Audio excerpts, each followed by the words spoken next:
Hi ஹாய்ஸ், welcome back to our channel. இன்றைக்கி வந்து பிக் பாஸ் சீசன் 9ஓட கிராண்ட் லான்ச் வந்து நடைபெற்றிருக்கு.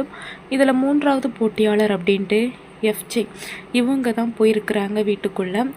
அதுவும் இவங்க வந்து ஒரு சிங்கர், ரேப்பர், அதுக்கு பிறகு ஆர்டிஸ்ட் அப்படின்ட்டு பல்முக திறமைகளை வந்து வச்சுருக்குறாங்க. அதுவும் இவங்க வந்து எப்போவுமே கலகலன்னு தான் இருப்பாங்களாம். அதே டைமில் இவங்க வந்து சினிமா துறையில் வந்து சாதிக்கணும் அப்படின்ட்டு இவரோட திறமையை வந்து வெளிக்காட்டணும் அப்படிங்கிறதுக்காக இந்த பிக் பாஸ் வீட்டுக்குள்ளே வந்து போயிருக்கிறாங்க. அதே மாதிரி எப்போவுமே வீட்டை வந்து நல்லா கலகலண்டு அதே டைமில் என்டர்டைன்மெண்ட் பண்ணிக்கிட்டே இருப்பேன் அப்படின்னு சொல்லியிருக்காங்க. அதுவும் இவர் வந்து நல்லா சமைக்கவும் செய்வாராம். எப்படி எஃப்ஜே வந்து இந்த வீட்டுக்குள்ளே வந்து இவரோட பெர்ஃபார்மன்ஸை காட்டுறாரு அப்படின்ட்டு பார்க்கலாம்.